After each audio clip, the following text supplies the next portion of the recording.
Hi guys, this is Haseeb Ahmad. I hope you will be fine and you are watching your best channel Funmade. आज मैं अपने channel फनमेड में आपको बताऊंगा Indian comedy अदाकार जॉनी लीवर की बेटी जिमी लीवर ने वालिद के नक्शे कदम पर. बॉलीवुड के मशहूर अदाकार जॉनी लीवर का शुमार उन अदाकारों में होता है जिन्होंने मज़ाहिया किरदार अदा करके इंडस्ट्री में अपनी एक ख़ास शनाख्त कायम की है. इनका शुमार बॉलीवुड के मशहूर कॉमेडियन में होता है और बाज़ नाक़दीन का कहना है कि जॉनी लीवर ने एक जितने लंबे वक्त तक और जितने मुख्तलिफ किरदार अदा किए वो बहुत कम कॉमेडियन ही करते हैं. अब जॉनी लीवर की बेटी जिमी लीवर अपने वालिद के नक्शे कदम पर चल रही है. इनकी शनाख्त एक स्टैंड अप कॉमेडियन के तौर पर है और बहुत कम वक्त में वो बेहद मकबूल हो चुकी है. जिमी लीवर सन 2015 में कॉमेडी की किंग कहे जाने वाली टीवी मेज़बान कपिल शर्मा की फिल्म किस किस से प्यार करूं और उसके बाद फिल्म हाउसफुल में नजर आई थी. बॉलीवुड में इन्होंने अभी तक 2 फिल्मों में अदाकारी की है, लेकिन स्टैंड अप कॉमेडी में वो अपनी मुनफरिद शनाख्त और मुकाम हासिल करने में बेहद कामयाब रही हैं. मुंबई से मास कम्युनिकेशन और फिर लंदन के वेस्ट मिनिस्टर यूनिवर्सिटी से मार्केटिंग कम्युनिकेशन में मास्टर्स की डिग्री हासिल करने के बाद सन 2012 में इन्होंने लंदन की एक कंपनी में सेल्स एग्जीक्यूटिव के तौर पर मुलाजमत भी की है,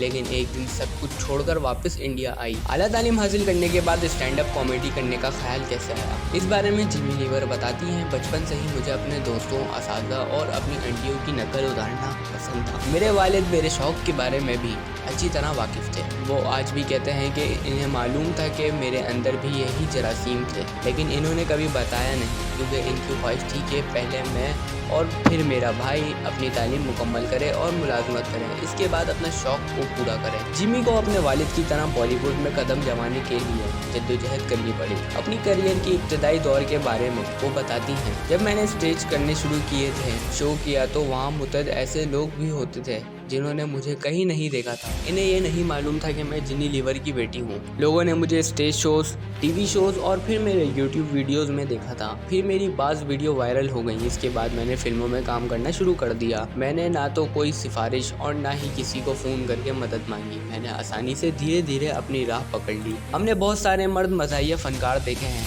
जो दूसरे फ़नकारों की निकाली करते हैं, लेकिन ऐसी ख़वातीन की तादाद बहुत कम है जिन्होंने इस शोबे में कामयाबी हासिल की हो. जिमी एक ऐसी खातून मज़ाहिया फ़नकार हैं जो ना सिर्फ दूसरे फ़नकारों की नकल करती हैं बल्कि इनकी अदाकारी की भी नकल भी खूब करती हैं. अपनी इस खूबी के बारे में वो बताती हैं. दूसरे अदाकारों की हो बहु नकल उतारने के लिए बहुत प्रैक्टिस करनी पड़ती है. 2 से 3 हफ्तों तक मैंने इनकी सारी वीडियोस, इनकी फिल्में, वो तमाम अवार्ड शो जिनमें इन्होंने शिरकत की है, इन सभी वीडियोस को दिन रात देखती हूँ. मेरे वालिद ने ये बात अच्छे से समझाई कि जिन अदाकारों की निकाली कर रही हो उनकी रूह पर कब्जा कर लो. अगर इनकी रूह को समझ गई तो तुम उनकी तरह बोल सकती हो. जिमी मजीद बताती हैं कि पापा ने हमेशा से ये बात समझाई है, जब भी किसी की नकल करो तो उस तरह करो कि इस शख्स को बुरा ना लगे बल्कि इसे तुम्हारा काम पसंद आए. अगर आप किसी फ़नकार की गलत निकाली करोगे या इनको बेवजह निशाना बनाओगे तो वो नाराज़ हो सकते हैं. इसलिए जो काम करो मुकम्मल जिम्मेदारी के साथ करो. जिमी ने एक मज़ाहिया फ़नकार के तौर पर अपनी मुनफरिद शनाख्त कायम कर ली है, लेकिन अपने वालिद यानी जॉनी लीवर के बराबर शोहरत हासिल करने के लिए बरसों मेहनत करनी होगी और लोग इनको जिमी लीवर के तौर पर कबूल करेंगे या कि जॉनी लीवर की बेटी के तौर पर. ये इनके लिए एक बहुत बड़ा चैलेंज है. मोहतरम नाज़रीन, आपने जॉनी लीवर की बेटी जिमी लीवर के बारे में जाना. अगर वीडियो अच्छी लगे तो एक लाइक तो बनता है. अपने होस्ट हसीब अहमद को इजाज़त दें. देखते रहें फनमेड.